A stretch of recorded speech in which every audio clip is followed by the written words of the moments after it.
Please join me in giving Dr. Willard a warm Westmont welcome. Dallas?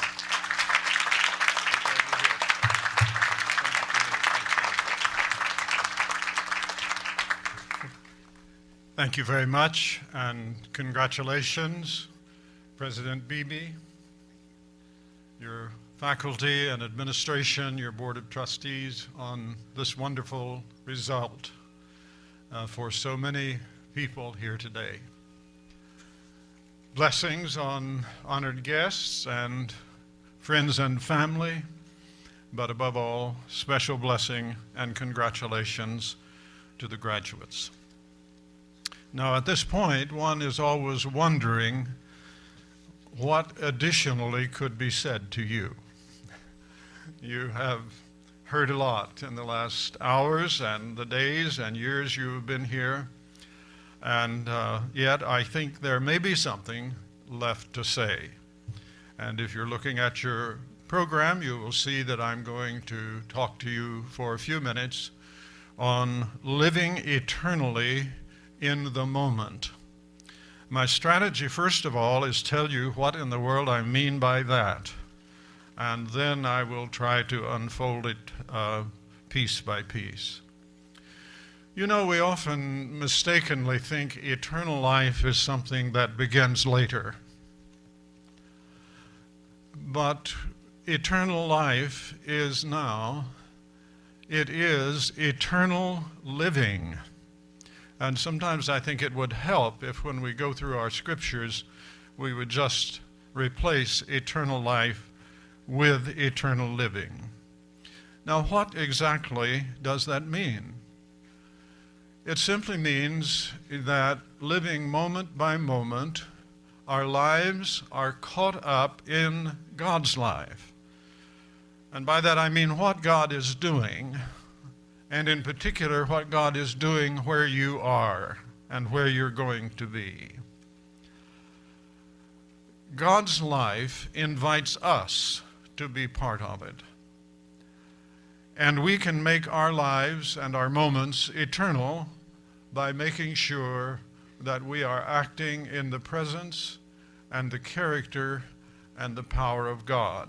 Practically, what that means is that we acknowledge His presence where we are and that we expect Him to be involved in what we're doing so that our life becomes a part of His life and what He is doing in our times. The Apostle Paul tells us in 1 Corinthians 3, "No man can lay a foundation other than the one which is laid, which is Jesus Christ." You have had in your lives, because of your families and because your time here, you have been laying that foundation ever more strongly. Your wonderful faculty and friends here have been engaged in that. It is a process, but this is certainly an important point of transition in that process. There is still some reason to calling this commencement, though you might think it's a little late to commence at this point. But still, you're making a big transition, and now you're going to go out into your places. And as I look at you and think about that, I'm thinking about those places. Often ordinary places, quite ordinary in the eyes of the world, and probably not places you expect to be. Very few of us, when we've gone a few miles down the road, can look back and say, I expected to be right where I am. And Paul tells us that we have the opportunity to build on that foundation of Jesus Christ. But he goes ahead to say, now, if any man builds upon the foundation with gold, silver, precious stones, wood, hay, straw, some translations say stubble, and you may be thinking about the three little piggies at this point. You're going to build a house. They didn't get up to gold, they just got up to brick. Not bad. But in the realm of personality, we go far beyond brick. And so we have the opportunity to build on the foundation of Jesus Christ a precious eternal life. Each man's work will become evident, for the day will show it, because it will be revealed with fire. And the fire itself will test the quality of each man's work. If any man's work which he has built upon that foundation remains, he shall receive a reward. I believe the fire is simply God himself. And as we come into his manifest, overpowering presence, then everything will disappear that was not built solidly on Jesus Christ, utilizing the presence of Christ to do that. Now, if we're going to succeed with that, and I'm talking to myself as much as to you, we always have to remember that we live at the cross-section of two landscapes. One of those landscapes is visible. The other is invisible. And as we build upon Christ, where we wind up in our lives, we do want to keep in mind that even though it may seem like quite an ordinary place, God is there. It's a good exercise to practice when you awaken in the morning and perhaps through the day to just affirm, God is here. That's the heart of the invisible landscape. The visible landscape can be overpowering. And the danger is that we will become lost in that we will lose what Paul calls the mind of the Spirit, which is fixed on the invisible landscape of God and his power. And by the way, you're a part of the invisible landscape. Your thoughts and your choices and your experiences are not visible.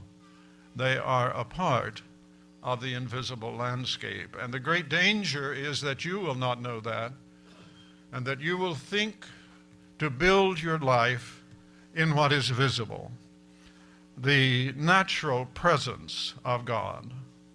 And when you do that, you are likely to be overwhelmed by your sufferings and your disappointments, what others may do to you, and you may give up and start building with hay and stubble and wood instead of with the gold and silver and precious stones of the life of Jesus himself. You know the story of Jacob, and you'll recall how in Genesis 28 he wound up in a ditch. Jacob in a ditch. A good story for us to keep in mind. He had turned to the visible, and his mother had helped him. They devised a scheme to get the blessing of Isaac on Jacob instead of Esau. And they carried it out, and if you ever want to see a good illustration of wood, hay, and stubble, just read Jacob's stories. There's a lot of wood, hay, and stubble there. Gradually, the good stuff breaks through, but it is a challenge. Jacob was running because he was afraid his brother would kill him.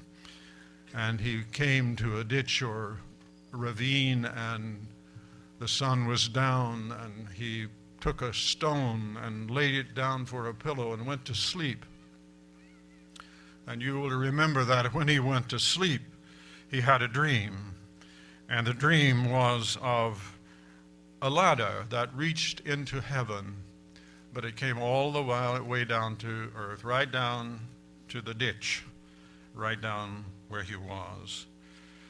And God spoke to him in the dream and gave him his promise. I am with you. I will keep you wherever you go. I will bring you back to this land, for I will not leave you until I have done what I have promised you. And then Jacob awoke from his sleep and said, surely the Lord is in this place, and I did not know it. Jacob was living in the visible landscape. He was trying to deal with his life simply in terms that he could bring up on his own. But now he said, how awesome is this place? This is none other than the house of God, and this is the gate of heaven. He was like Paul. Paul had a hard time with his life. I cringe sometimes when he's recounting all of the things he suffered, because I realize how little I have actually suffered. But in your suffering, you turn to the world of God. You turn to the invisible landscape. Jacob did that. Sometimes philosophers come up with pretty good ideas, and the philosopher Heidegger has come up with the idea of Geworfenheit, or thrownness. And his idea is that we are thrown into the world by our birth, and then events keep throwing us into the world. And that's a good thing for us to remember, that events will put us in positions that we never expected, and sometimes those will not be pleasant positions to be in. And that's where we want to remember, Geworfenheit or not, God is with us, and we can count on him and expect him to act with us. Now, as you go from this place, one of the things that's going to happen to you is people around you are going to say what you learned here is, to speak in theological terms, baloney.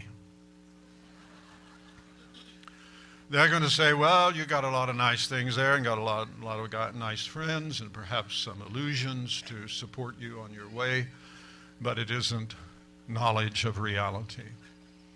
And you're going to be challenged to stand up and say, I know whom I have believed. I know God. I have knowledge of reality in the basic teachings of the Christian church and the spiritual life that has been given to me. That will be a challenge to you. It's a major challenge in our time to present what we have not as just faith, but faith environed in knowledge.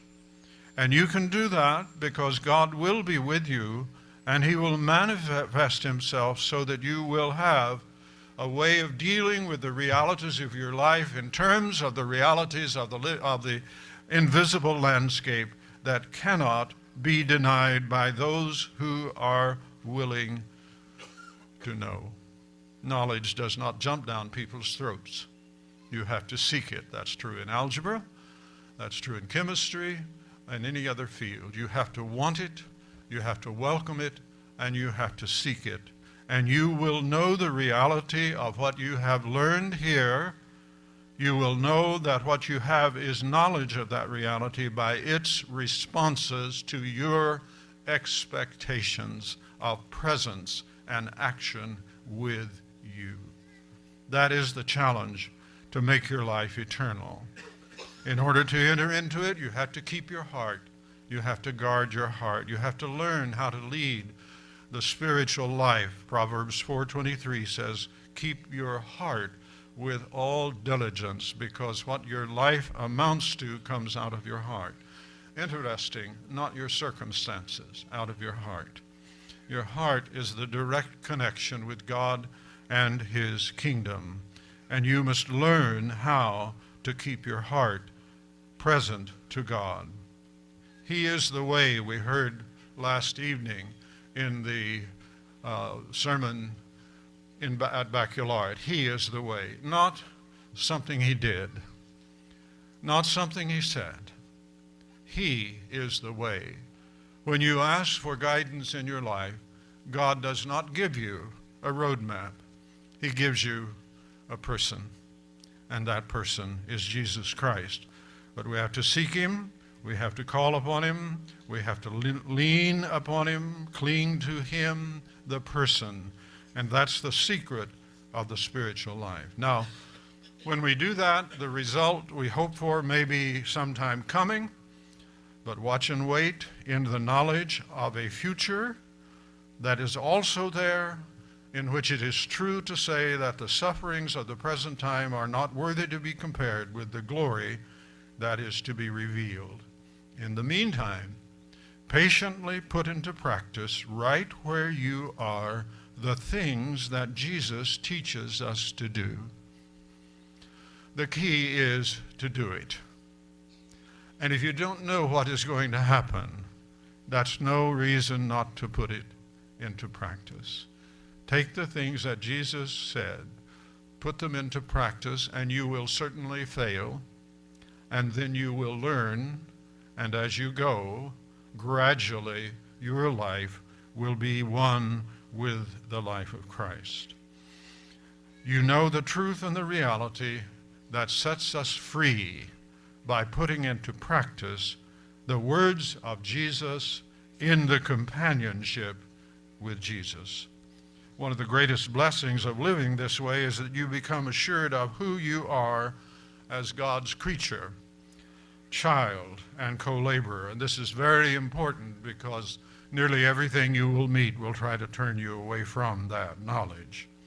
Being with him and him with us becomes a tangible fact in our life as our life progresses. I like the words that simply say, you are an unceasing spiritual being with an eternal destiny in God's great universe. Let me say that again. You are an unceasing spiritual being with an eternal destiny in God's great universe. I wonder if you would be willing to say that, changing the pronoun. I am an unceasing spiritual being with an eternal destiny in God's great universe. Would you be willing to say that with me? I am an unceasing spiritual being with an eternal destiny in God's great universe. That was a little weak. Could we try it one more time? I am an unceasing spiritual being with an eternal destiny in God's great universe. Wherever you are, whatever you're doing, that is who you are. And as you seize that truth and put it into practice, you are living eternally in the moment. Thank you.